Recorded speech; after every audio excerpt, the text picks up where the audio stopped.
našim pokroviteljima, gradu Šibeniku i turističkoj zajednici grada Šibenika koji su ponovno podržali naš festival i omogućili da nam se ovdje u jako lijepom broju pridruže ponovno naši prijatelji, putnici i putopisci.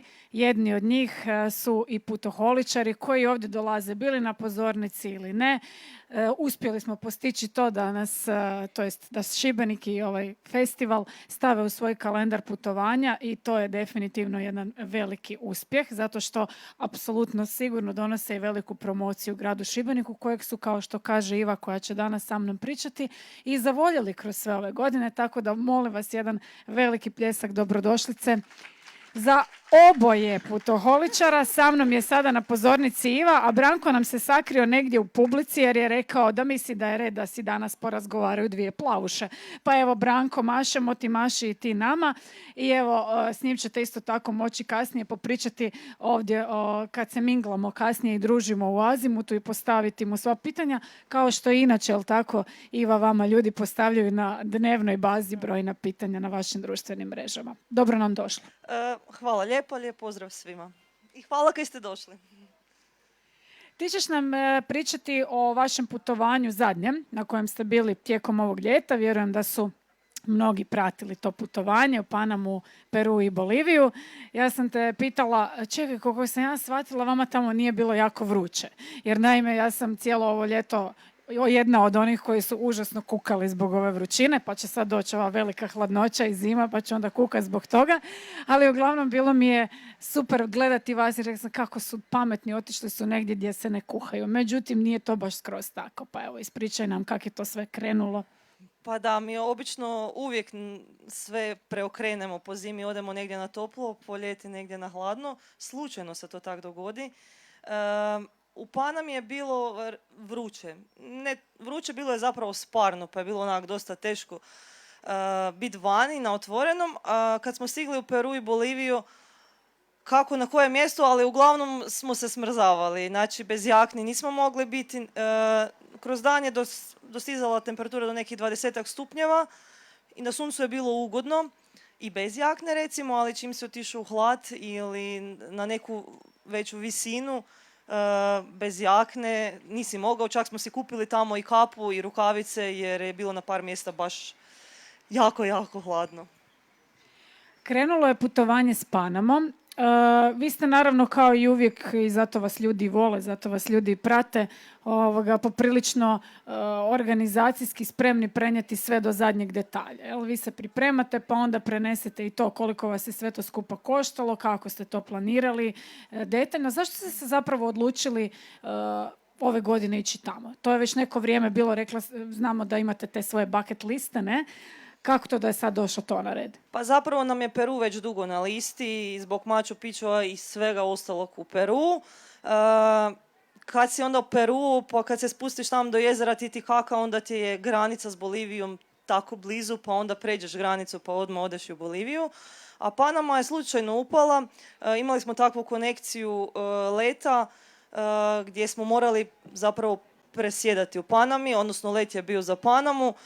Pa smo rekli, ajde, ako već prolazimo tu, pa idemo da vidimo i tu Panamu. Ono što si rekla za te nekakve savjete i to, krenuli smo pisati za ovo putovanje, znači sve informacije kako organizirati, kako pronaći neke ulaznice, smještaj, koliko je nešto koštalo. Potrajat će neko vrijeme, ali evo, bit će uskoro objavljeno na našim web stranicama, tako da svi detalji će biti na webu. Koliko toga ste u principu uopće organizirali prije, a koliko se događalo na samom putovanju? Jer doći ćemo do toga da zapravo bilo nepredviđenih situacija, itekako nepredviđenih, jel? Ja sam inače osoba koja voli imati sve u životu dosta onak isplanirano, organizirano, zapravo više reći organizirano, no i kad smo krenuli mi prije nekih, ne znam više sad koliko godina u putovanja, ja sam sve planirala, znači svaki sat u danu gdje ćemo biti, što ćemo posjetiti i to se ubrzo ispostavilo da to nije baš dobro i da ne može biti tako jer ne znaš što te čeka kad dođeš na lokaciju i zadnjih par godina zapravo ne planiramo skoro pa ništa. Napravimo si okvirni plan što bi željeli posjetiti koja mjesta i onda zapravo na licu mjesta donosimo odluke, mijenjamo taj plan, nekad se dogode neke situacije pa moraš promijeniti plan, tako da ne planiramo više toliko detaljno. Znači niste ko Japanci koji kad dolaze onda imaju itinereru pa čak imaju i fotostop šta će slikati. Da. Nema toga više, ne. Koja je tebi sad kad bi morala, to su ona glupa pitanja, koja ti je najljepša, ali jednostavno to je ono što nam svima prolazi kroz glavu. Sad da moraš birat u jednu od te 3 zemlje da se možeš u samo jednu vratiti, koja te možda nekako najviše osvojila? Peru, jel? Peru, da, odmah. Ok, u Panami smo imali nekih problema pa je nismo detaljno stigli posjetiti cijelu. Bolivija je isto ogromna zemlja, nismo vidjeli veći dio, ali nekako Peru mi je najviše sjeo. Priroda brutalna, ljudi jako ljubazni, hrana je odlična, jeftino je, ima se jako puno toga za vidjeti, različitoga, tako da nekak mi je Peru baš sjeo. A koliko su ljudi tamo, mislim, to sad vučem nekakvu paralelu sa Balkanom, ajmo reći. Znaš kako kažu za nas Balkanci, to su sve Balkanci, jel? Pa sad mi svi imamo kao nešto zajedničko, ipak neku crtu. Što ste tamo primijetili? To su isto države koje su susjedne, koje su blizu. Koliko su vam se ljudi činili slični ili drugačiji u nekom odnosu prema vama? Pa jesu slični, oni mislim njih povezuje i ta kultura Inka, njih povezuje i jezik ih povezuje. Dosta mi je tu bila recimo i slična hrana, ne znam, Peru, Bolivija, ali opet su drugačiji. Već unutar Perua vidiš koliko su zapravo drugačiji. Mislim, sam Peru ima nekoliko različitih tih plemena koji žive drugačiji život. Tako da već unutar jedne zemlje postoje različitosti, kako ne bi onda bile između različitih zemalja. A vidi se tu recimo prije par godina smo bili u Čileu, recimo Peru, Čile, Bolivija koji su tu nekako blizu. Čile je najrazvijeniji, pa ga tu onda slijedi Peru, Bolivija je najsiromašnija i to se baš onak vidi čim pređete granicu. Tako da ima razlika. To ćeš nam malo kasnije detaljnije ispričati, možda i kroz fotografije ćemo dobiti neku inspiraciju, to je nekakvoj životu prosječnih ljudi koji tamo žive u svakodnevici, ali me zanima turizam. Jučer sam tu sa Ivanom Đogićem pričala o tome, pa on rekao kako je u Iranu zapravo turizam još uvijek nerazvijen, pa je on tu vidio puno potencijala da se tamo preseli. Kakva je situacija tamo? Znači, ok, svi računamo da je Machu Picchu, da je to teški turizam i da je sve na prodaju, ali u ovim drugim destinacijama koje su, ajmo reći, manje razvikane, kako to izgleda? Pa je, Peru, cijela zemlja zapravo dosta turistička, baš zbog Machu Picchua, ali ljudi onda kad dođu ne idu samo na Machu Picchu, nego prolaze onda i ostala mjesta. Tako da ima puno turizma, Panama nije toliko. Zapravo Panamu kad smo stigli, jako smo malo turista sreli, to na tim nekim baš specifičnim mjestima. Bolivija isto zbog Salar de Uyuni ima dosta turista, mislim sad je baš i sezona za tamo ići pa su bile i gužve. Fale sad ovi Azijati, još zbog korone, tako da vjerujem prije korone da je to bilo baš krcato ljudima. Jedno ono što sam se ja iznenadila, recimo to Peru je baš turistička zemlja, ja sam se iznenadila koliko zapravo slabo barataju engleskim jezikom. Na dosta mjesta smo ajmo reći, borili se, nismo se borili, ja znam neke osnove španjolskog pa smo se sporazumijevali, ali baš moraš znati nešto španjolskog da na nekim manjim mjestima bi se mogao sporazumjeti. Mi smo recimo išli u Salar de Uyuni, šofer kojeg smo imali, koji nam je ujedno bio i vodič, znači on nije znao ni riječi engleskog. I sad, a s tim smo bili 3 dana u pustinji, ako ne znaš bar osnove španjolskog, jako ti je teško. Mislim, to smo sad došli do te pustinje, to su ove fotke, jel? Ne, ovo je Peru. Aha, ovo dobro. Je Peru, da. Di je ono? Ovo nam je baš zanimljivo, baš se vidjelo da si... Ovo je oaza Huacachina, ovo je u Peru, nekih 4 sata od Lime. Znači, baš ko u filmovima. Baš i ova filmska fotka ova sad iza. Kad imate pjesak i onda se samo pojavi malo jezerce i zelenilo. Tu su sad oni isto razvili turizam, tu se napravilo nekoliko hotela, nekoliko restorana i sad ovaj sandboarding im je glavna atrakcija oko oaze i evo, napravili su turizam iz jedne male oazice. Ovak inače Je ovo jako prošlo, prekrasno. mislim, Branko nam tu je stigao, živ je, znači preživio je. Oboje Znači, ste išli na sandboarding, jel? Da, ovo je najjednostavnija opcija da se legneš na ovu dasku pa se spustiš na prsima dolje niz dinu.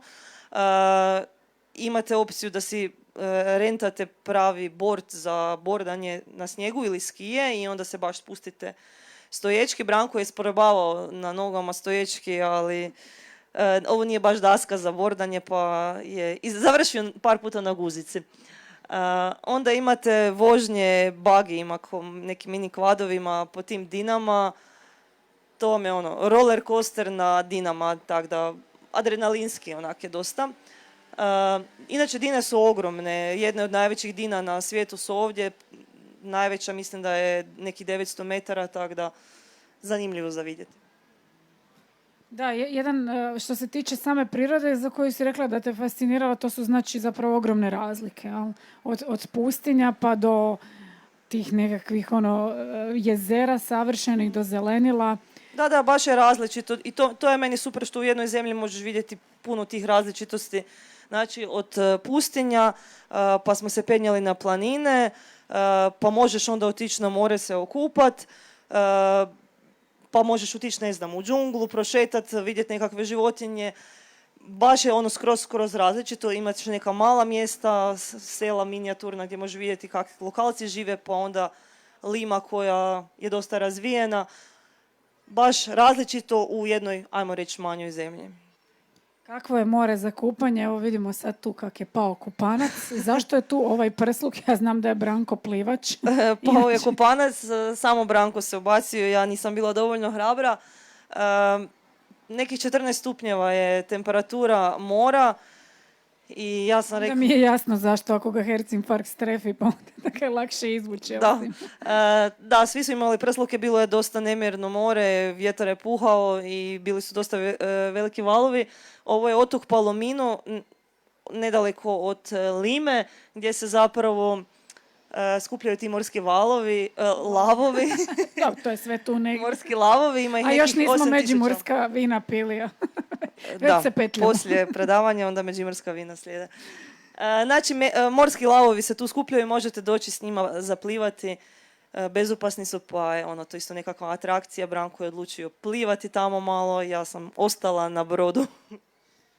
Ja te potpuno razumijem, meni je i danas bilo more naše prehladno, kao 14 stupnjeva. Meni je ovo more, baš mora biti jako, jako vruće vani da se okupam, tako da ovo mi je definitivno ledeno. Evo, s fotkama smo se sad preselili u Limu. Ne moramo mi baš pratiti fotke po redu, ali evo, mene recimo baš interesira ovo šarenilo koje se pojavilo. Podsjetilo me malo na Cinque Terre u Italiji. Tamo sam vidjela ja njihovo lijepo šarenilo, pa evo možda da nam kažeš što je ovo. Ovo je Copacabana, ne ona brazilska, nego u Boliviji. Znači, na jezeru Titicaca, jedno malo mjestašce koje zbog jezera i zbog turizma je zapravo malo živnulo. Odavde se ide na otoke, na jezero Titicaca. Mi smo se samo zadržali kad smo prelazili granicu, pa nam je to bilo nekako stajalište prema La Pazu. Da, kakva je situacija s jezerom? Tamo nema kupanja? Ili?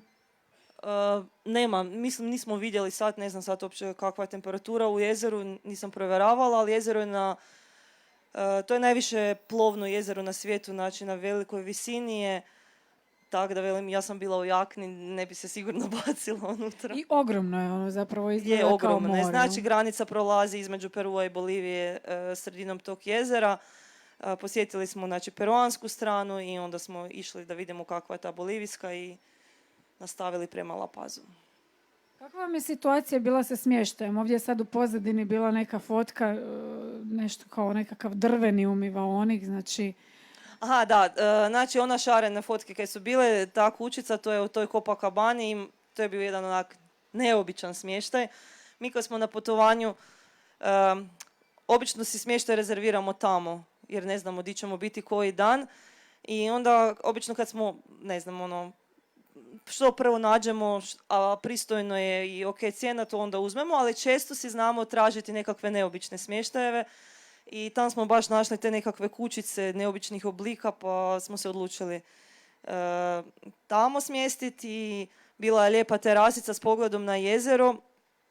Kad smo sjeli na terasu, tad su nam došle ljame i alpake, što mi je onak bilo baš simpatično. Ne znam, tu kod nas kad mačka ili pas došeće, tam se tak došeću ljame i alpake. To moram prokomentirati. Meni je to isto bilo super simpatično i vidjela sam da ti si objavila fotku s ljamama i onda su se javili i neki kritičari, jer uvijek ima i takvih koji su krivo naravno zaključili da se to tamo te životinje iskorištavaju za fotkanje sa turistima. A zapravo one same dođu i naravno da svako normalan si želi okinuti neku fotku za uspomenu. To ne znači da si nešto protiv, da iskorištavaš životinje ili da si, ne znam, u nekoj kategoriji gdje bi se prijatelji životinja trebali naljutiti. Ali dobro, nemojmo biti takvi komentatori. Razmislimo malo zašto neko je objavio neku fotku. Što još od životinja, koje ste još životinje možda sreli putem, koje su nešto što definitivno nećemo u Hrvatskoj sreli? Pa meni su te ljame i alpake bile baš mi su bile, prvo alpake su mi prekrasne, preslatke su, mekane su. Što ne jedu? Što jedu? Da. Jeste njih može tamo i hraniti ili su one biljojedine? Evo, ne znam, biljojedi iskreno su, ništa. da, ali velim, one su, imaš ih, recimo Machu Picchu ili kad smo se penjali na te neke planine pa šeću i tam pasu po tim planinama, pa ih možeš vidjeti u gradu, ih te gospođe vode kroz grad, te alpakice, isto su simpatične. Pa ne znam, osim njih, evo, ti morski lavovi su mi isto bili fascinantni, ali alpake su mi bile baš čim sam vidjela gle, ide jedna, da idem je malo pomazit. A jel oni njih koriste, tipa ko što mi, ne znam, tovare koristimo ovdje? Aha, su njima radne životinje zapravo. Ljame su im kod nekakve teret, mislim za nošenje tereta, alpake više koriste za krzno, jer je mekše krzno od ljama. I koriste ih, onda možeš kupiti tam na tim tržnicama razne, ne znam, veste ili kape ili nešto od alpake.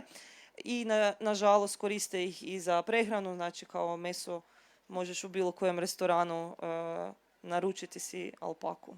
Taj dio smo preskočili. Da, baš sam te to htjela pitati.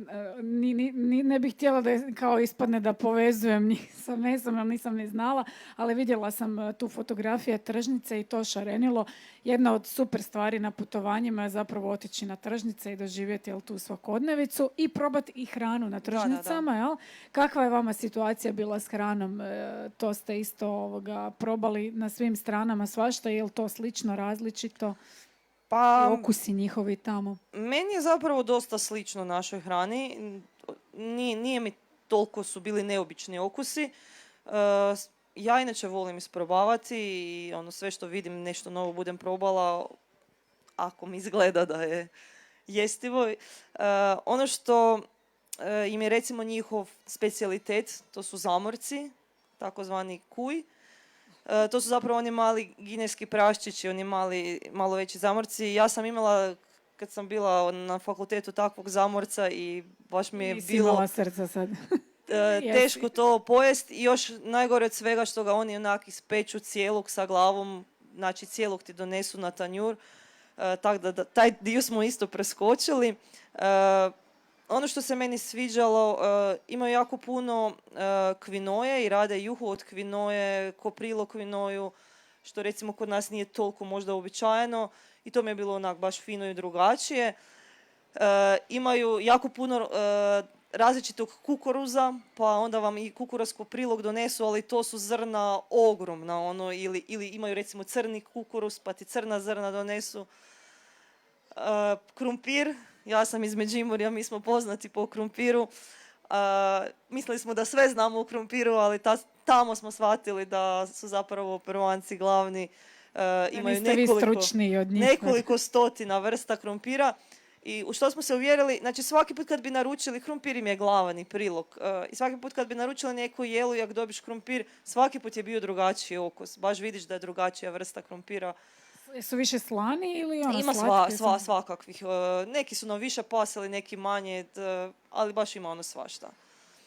Od pića moram spomenuti Inka Kolu, koju oni obožavaju. Doslovno kad dođete u neki restoran, ako vidite lokalce, to su one velike boce, mislim da je 1,5 litra Inka kole uvijek na stolu i oni svi piju tu Inka kolu. Meni osobno je, mislim ja volim ovak slatka pića, ali nekak mi, ne znam, nije mi, nekak mi je Coca-Cola bolja. Ima okus po žvakačoj gumi. I onak ta fluorescentna boja. To je bezalkoholno piće. To je umjesto Coca-Cola. Zapravo je došla priča, nisam sad 100% sigurna, ali Coca-Cola se tamo jako slabo prodavala. Ta Inka je jako dobro prolazila i onda je Coca-Cola zapravo odlučila njih kupiti i to se sad zove Inka Cola i to sad stvarno tam ide. Kaj još imaju? Alkohol? Od alkohola Pisco, to je njihov... a ne znam uopće kako nazvati, ko neka, ne znam, rakija, ali ne znam. I oni to onda miješaju i s nekakvim s limunom, s nekim sokovima. To im je nekakvo glavno alkoholno piće, Pisco. Imate osjećaj u principu da se, kad vidi se to cijelo šarenilo i to da se ti ljudi tamo hrane dobro, zdravo, da oni jedu dosta nekakvog povrća ili je to otprilike ko i svih drugdje? Pa ja mislim da isto ko svugdje, mislim, kad živiš negdje u manjem mjestu, imaš svoj vrt, mi živimo na selu, mi isto imamo doma vrt svoj pa jedemo ono što se doma posadimo, dok recimo u gradovima si to ne mogu priuštiti, možda ne mogu imati svoj vlastiti vrt pa se više kupuje. Recimo u Limi možeš naći baš ono, smo ušli u par supermarketa, ono ima hrane gotove kakve god želiš. Tako da opet ovisi o kraju gdje se nalaziš. A što se tiče cijena, kad si već spomenula supermarkete? Pa cijeli Peru nam se činio relativno jeftin. Zapravo ovo putovanje bit će skupo doći tamo. Znači najskuplja vam je definitivno avionska karta koja je uvijek bila za Južnu Ameriku dosta visoka. Sad kad su cijene otišle gore i još viša. Ali tamo vam je dosta sve jeftino. Hrana nam se činila jeftino. Mi smo u Cuscu na trgu, znači na trgu u restoranu jeli za, kak je bila cijena, sad se ne sjećam, ali nekih možda 10 eura, gdje dobiš ono predjelo, glavno jelo, desert i limonadu recimo. Onda smještaj recimo u onoj oazi, tamo možeš dobiti smještaj, ne znam, ili Cusco. Hosteli su bili po 5-10 eura, neki bolji, ono, relativno ok hotel 20 eura s doručkom za 2 osobe, recimo. Tako da... To ko kod nas, otprilike. Tu smo negdje. Izleti su mi se isto učinili dosta jeftini, pa smo, ne znam, shvatili da nam je tamo super uzeti si lokalnu agenciju, što mi inače ne radimo, ali tamo nam je bilo super, jednostavnije je puno po tim njihovim ludim cestama i bilo je puno jeftinije, nek da si sami sad rentamo auto, gorivo platimo, ručak i ono neki jednodnevni izlet recimo. Na primjer, išli smo na te neke planine, 17 eura je bila tura po osobi, 3 sata ti je vožnja, pokupete ispred hotela, vratite do hotela, doručak je uključeni, ručak je uključeni, vodič koji ti nosi kisik zbog nadmorske visine, znači to ti je sve uključeno u cijenu, cijelodnevni izlet, što mi se činilo onak relativno ok. Znači zapravo dobro da niste došli na ideju kod Đogić za Iran, da niste vi došli na ideju da tamo agenciju otvorite i radite. Tamo ima toliko agencija da ne znam, ali imam osjećaj da svi imaju posla i znači na svakom uglu je agencija i ono što mi je super, kako mi stalno na putu mijenjamo što ćemo i kamo ćemo, mi smo se znali onak šećeš pa se na večer predomisliš kao sutra bi mogli na neku planinu, pa mogli bi. A ono pa već je 8 sati gdje ćemo mi sad nekaj bukirati. Tamo ono dođeš u 8 u agenciju, ujutro te već ne znam u 5 pokupe na autobusno. Ili znala sam čak kad sam kasnije pokupila par brojeva tamo lokalnih agencija, u 10 na večer ja pošaljem poruku jel bi mogli mi sutra na izlet neki? Može dapače. Znači brzo se izorganiziraju, to mi je onak baš super. Htjela sam samo napomenuti da ono što je skupi je Machu Picchu. Cijeli ta organizacija Machu Picchua je možda skuplji dio. Ne znam, ulaznica 50 eura, ako ćete ići vlakom, vlak je dosta skup, ako ćete uzeti one nekakve trele, morate ih puno prije rezervirati, isto je cijena dosta visoka, tako da taj dio je možda najskuplji, zbog kojeg svi dolaze, ali sve ostalo onda bude jeftino. I rekla si, znači, skupo je putovanje do tamo, naravno, te avionske karte, do Južne, ali kako je unutar, znači, kad ste se prebacivali između te tri države, kakva je tamo situacija sa tim prijevozima? Pa između, recimo, ne znam, za Boliviju smo išli busom. Kombinirali smo, negdje su bile avionske karte dosta skupe, pa smo si onda kombinirali kako možemo možda s busom.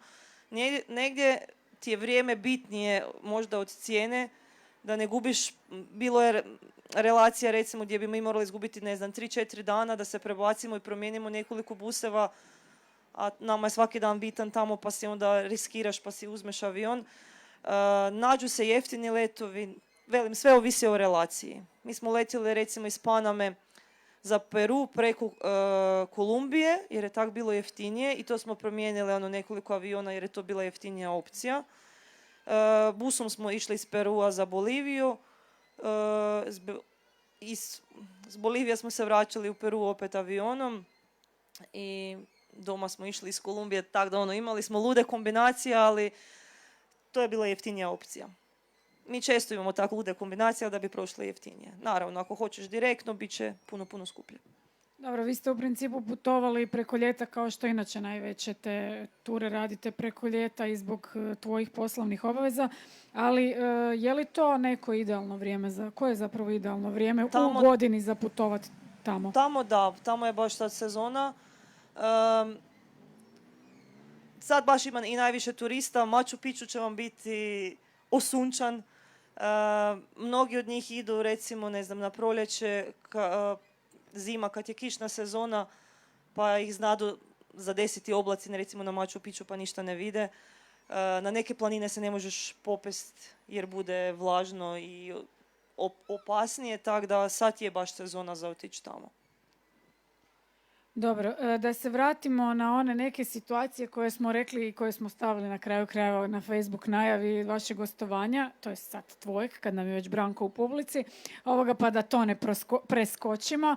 Znači da ste zbog protesta u Panami bili zarobljeni na otok Diablo, pa da mi to čujemo kakvi su to protesti, s obzirom da mi u Hrvatskoj nikako da krenemo protestirati, što bi mi mogli naučiti od ekipe u Panami? Znači, iz Panama City krenuli smo prema otocima San Blas, to su otoci u Karipskom moru, ima ih 365 dana, kažu, ako uzmeš svaki dan jedan otok, pa imaš cijelu godinu za putovanje. Tako.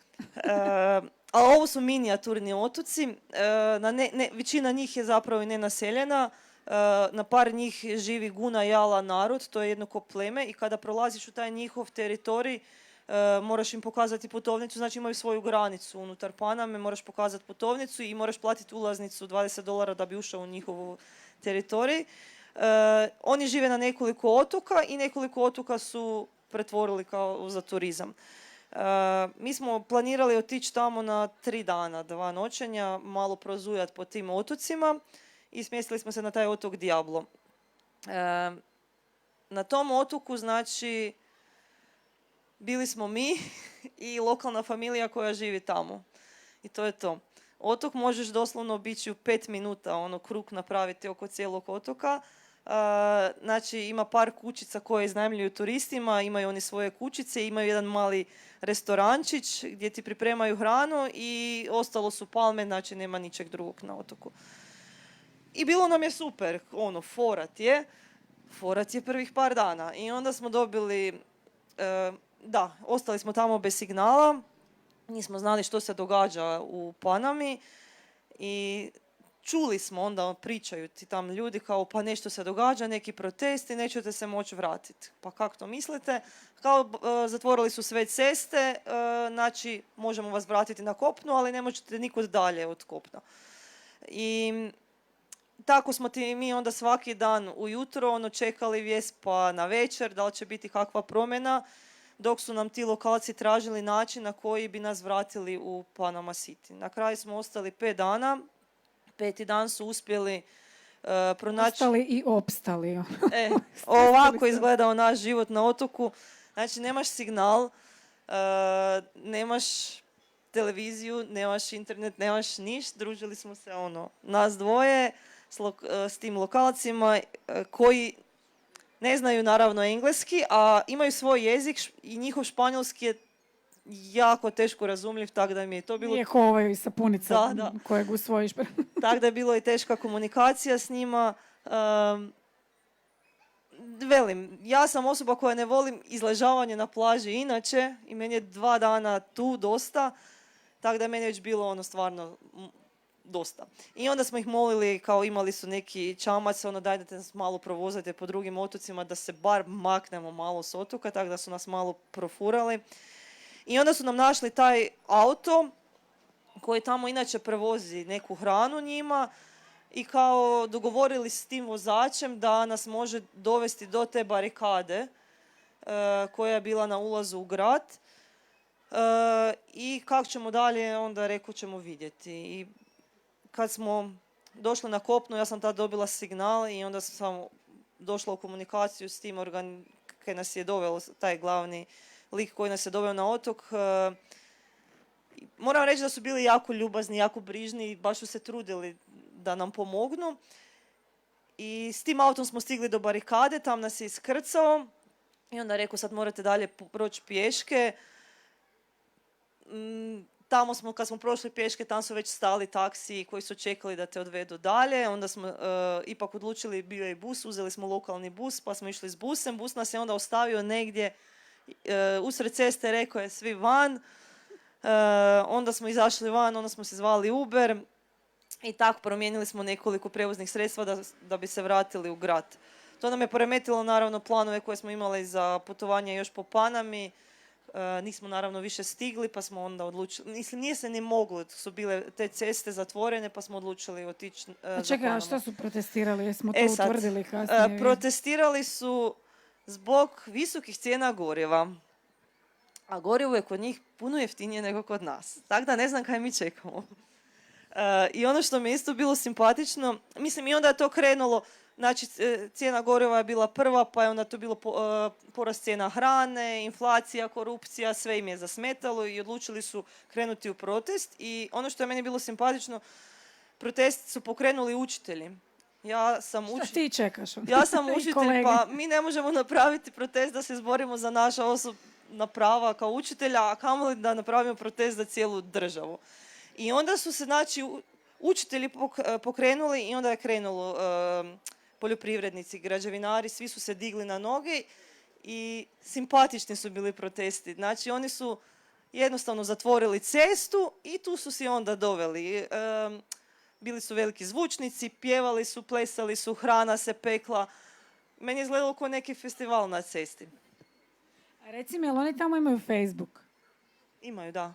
A mislila sam zato što rekao, kod nas se na Facebooku protestira. Kuš, rekao, oni možda nemaju Facebook, pa zato idu na cestu. A oni idu direktno odmah na cestu. A mi to sve odradimo na društvenim mrežama. Uglavnom, spustili su cijene goriva, ali nisu htjeli tad stati, rekli su moraju sve ostalo i cijene hrane spustiti i posložiti cijela situacija u državi. Tako kad smo mi odlazili, još uvijek su bili protesti. Sad poslije nisam gledala kak je. Dobro. Šta je ovo? Tu gospodin gdje pozira? Gospodin. Ovo je jedan od vulkana u Boliviji. Znači, Boliviji kad smo išli do Salar de Uyuni, onda smo prolazili kroz te neke njihove parkove i pustinje. Uglavnom to bude pustinja, ne znam, slana pustinja, pa bude kamenita, pa bude pješčana, pa se pojavi neka laguna. Ova neka žena u širokoj haljini se pojavi. Ovo je druga priča. Mogu ovo odmah ispričati. Ovo su čolite. Čolite su žene iz Bolivije, žene u tradicionalnoj odjeći, znači imaju te neke šarene suknjice, te šeširiće i ovo je Cholitas wrestling, znači napravili su jednu... Chick fight, takozvani, je li? Da. Napravili su jednu atrakciju gdje se te cure, počeli su se cure te tuč i onda su shvatili da ako se obuku tu narodnu nošnju da će to biti interesantnije i uspjeli su stvarno napraviti turističku atrakciju, a sve je zapravo krenulo od toga da ima jako puno obiteljskog nasilja kod njih i to su onda žene tražile neki način da izbace taj sav stres i sve to bijes iz sebe van i onda su se počele tući međusobno. I ideja je bila prikazati to nasilje, kak njih ti muževi maltretiraju, ali kak se one na kraju ohrabre, izbore i na kraju one zapravo pobjede u tim borbama. Velim, to je sve krenulo od toga, a danas je postala zapravo turistička atrakcija jer su u tim nošnjama, pa... Krenulo mi je ko neka simpatična priča, pa mi je malo sad Ali, poklopilo sa da. ovom pričom o ovome. A inače, da nema ove pozadinske priče, zapravo odmah su mi bile u glavi one naše na Susku, recimo, u onim nošnjama. Ali, Kako bi to izgledalo da ja je to, prvo nisam recimo, znala kod tu nas. priču i mi smo se tak smo se smijali, baš su smiješne su u jednom trenutku one izađu iz ringa pa se bacaju, bit će kasnije možda video, pa se bacaju u publiku, jedna je doletjela Branku u krilu. Mislim, bude smiješno, ali onda sam išla malo istraživati pa se raspitivati, pa onda vidiš da zapravo ima ne baš lijepu priču iza cijele te situacije. Ova slana pustinja u kojoj ste bili, ona je zapravo vrlo atraktivna ovako na fotografijama, ali koliko ste se uopće zadržali, kakav je to izgled? To se ode pa se onda malo tamo vozi, to se gleda ili mislim, jer recimo mene je na primjer pustinja kad sam bila Sahara u Tunisu, to me oduševilo. Ali sad kad sam ove godine bila u Dubaju pa su nas vodili na izlet u pustinju, dakle to je bilo stvarno, to nikom ne bi preporučila, to je čisto ono neka turistička, dovedete i još ti hoće naplatiti da tamo ideš na devi, mislim. I kao 2 minute uračuna tu cijenu, ali šta 2 minute na devi, pa ne mogu se ni popeti za 2 minute na devu. Tako da čisto me zanima kako izgleda ovaj izlet, jel to se isplati otići ili... Da, definitivno. Mi smo bili prije par godina u Čileu i tamo smo prolazili kroz Atacama pustinju i tamo smo si rentali auto i sve smo sami taj dio prolazili. Pa smo mislili, ok, taj dio ćemo isto tu tako, ali tu činilo mi se dosta komplicirano i na kraju mi je drago kad nismo išli sami i nismo ni vidjeli nekoga da ide baš sam. Znači, uzeli smo tu 3-dnevnu turu koja prolazi kroz veliko područje zapravo Bolivije, napravili smo dosta kilometara i kad smo baš stigli do te slane pustinje, znači on se vozio, ti auti se svi raštrkaju po toj pustinji, ne vidiš više nikog i on se vozi i ja njega pitam, ok, dobro, kak ti znaš kam mi idemo? To je sve bijelo, nema nikakvih puteva, vidiš jedan trak autiju ide tam, drugi ide tam, treći tam, kak znaš kud ideš? I ona je rekao kao orijentiram se po planinama tamo u daljini. Ja sam baš rekla, Branko, ne znam kako bi se mi po planinama orijentirali. I taj dio, znači, jedan dio pustinje je taj slani, gdje je sve prekriveno solju. A onda ideš dalje, ono kaj sam rekla, znači imaš taj neki kamenici dio pustinje gdje su sve planine bez jedne travke, pa imaš te lagune se onda pojave. Znači zapravo onak priroda netaknuta. I stvarno je netaknuta. Ovo mi baš ne izgleda kao netaknuta. Ovo mi izgleda ovako kao jedna mala preizgradnja. Tak ne vidim, mislim da je Cusco. Cusco je. Ovo je Cusco. I nema nikakvih tam mjesta, nema nikakvih naselja. Ima par kućica negdje gdje neko živi i to je to. Tako da dosta je sve onak netaknuto. Iako ima puno turizma, ali čini mi se da je još onak autentično, ajmo tako reći. Ovo tu isto, to su neke njihove nošnje ili u kojima se, ajmo reći, žene šeću zato što znaju da će naletiti neki turist, pa da, ili doista tamo ljudi gaje tu, to jest ovdje držaju te ovo je tradicije. Cusco i tu se baš šeću zbog turista jer će se onda svi fotkati i onda vode te alpake. Ti to naplate što si se fotkao? Da, naplate. Ili ih ovako loviš ko ja pa ih iz daljine loviš pa ne naplate. Ali recimo kad odeš dalje u neka manja mjesta, onda vidiš da žene stvarno na nekim mjestima još uvijek drže do tradicije, pa na nekim mjestima još uvijek nose tu tradicionalnu odjeću. Tako da ima. Što su tamo nekakvi, što ste donijeli sa sobom? Jeste donijeli nekakve suvenire? Jesi si ti kupila neku nošnju, recimo? Ja sam htjela dovesti alpaku, ali mi nisu dali. Pa sam se onda htjela kupiti, imali su ovakve one alpake umjetne, ne? Pa je to jako skupo bilo, to je bilo po par stotina eura, pa sam odustala. Nismo previše ništa kupili smo se te njihove vestice, to kad smo krenuli, ja sam rekla, ja si to neću kupovati, to je prešareno, kam ću ja to imati. Ali kad dođeš tamo i onda vidiš svi to nose i onda te, ne znam, I paši ti uz frizuru. i onda sam si kupila i na kraju suprke smo si kupili jer nismo imali nikakvu tak deblju vestu i na kraju nam je dobro došlo jer je bilo poslije puno hladnije. Pa nam je dobro došlo kaj smo si kupili. Kupila sam si onaj njihov pončo. Kaj smo još uzeli? Čaj od koke smo uzeli. Pa zato je išlo to pitanje, pa da čujemo šta sa s tim čajem. Jeste vi to tu sa međimurskim vinom donijeli isto? Da, pomiješali smo malo. Dakle, sutrašnje izdanje festivala, najveselije ikad. Pa da, znači, pošto je cijeli Peru, većina Perua je zapravo na velikoj nadmorskoj visini, postoji velika vjerojatnost da ćete dobiti visinsku bolest. I kad smo bili u Atacami u Čileu, tam isto si na dosta visokim visinama i tam nismo toliko to osjećali, pa smo mislili, ok, pa nije to tak strašno, ali stvarno nam je bilo loše. I što to znači loše? Kako ste se osjećali? Je li to ono... Prvo, recimo, kad smo stigli u Cusco, Cusco je na 3800 metara, znači odmah sletiš na dosta visoke visine. Prvo osjetiš teže disanje. Znači, moraš si uzeti zrak malo teže. I kak Cusco ima dosta tih stepenica.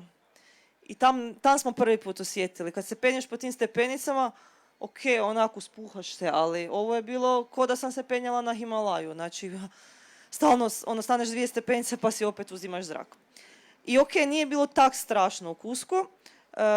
Mi smo se pripremali, rekli smo ok, ne idemo odmah na neke veće visine, pa smo ostali 2 dana u Cuscu da se malo priviknemo i onda smo sljedeći dan išli na Humantay Lake, to je jedna laguna koja se nalazi na 4000 metara. I gdje se moraš popest do nje, znači fizički napor i još ti je teško disat. I tam smo već osjećali da je puno nam lošije. Tu su ti onda lagane vrtoglavice, znači to teže disanje, neki imaju problema i sa spavanjem, ovisi kako ko reagira. I onda smo opet se vratili Cusco i onda smo odlučili ok, sad idemo na Rainbow Mountain koja je na 5000 metara i tam nam je bilo najgore. Uspon je relativno, nije strm.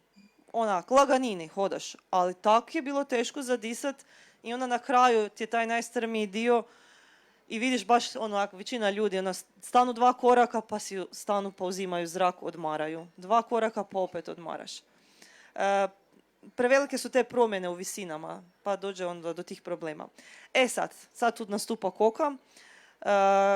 Tam koka raste svugdje doslovno.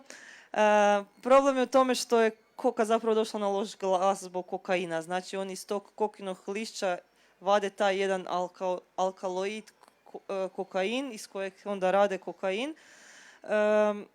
A lokalci je koriste u svakodnevnom, znači za prehranu, u medicini, žvaču lišće ili kuhaju čaj najčešće. Tako da smo i onda mi probali isto to lišće žvakat, pit taj čaj. Sad pitali su nas da li nam je bilo bolje. Ne znam da li bi nam bilo lošije da nismo to uzeli. Tako da ne znam da li je stvarno imalo utjecaja. I još jedna biljka koju koriste zove se munja. Podsjeća na mentu, onak mirisom. I znaju tu munju i koku, to lišće staviti u nekakvu tekućinu, ne znam točno što stavljaju. I onda da to udišeš pa da ti se kao pluća više rašire, da ti je lakše disat. To nam je onda recimo vodič kad smo se penjali gore, svako malo donio kao daj si malo udahni, bit će ti lakše disat. A za teže situacije kojih bude, pogotovo na Rainbow Mountainu, rekao je da znaju imati baš da se ljudi sruše. Onda nose bocu s kisikom u ruksaku, pa ako ne daj Bože treba, dobit ćeš kisik gore.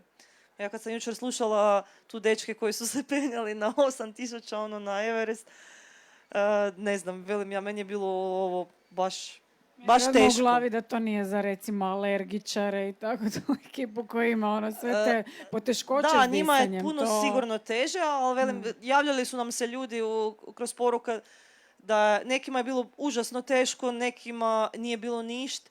Tako da opet ovisi o organizmu, ovisi koliko si se pripremao, mislim, organizmu dao da se pripremi na te visine. Neki dođu pa idu odmah na Rainbow Mountain, normalno da će ti biti loše.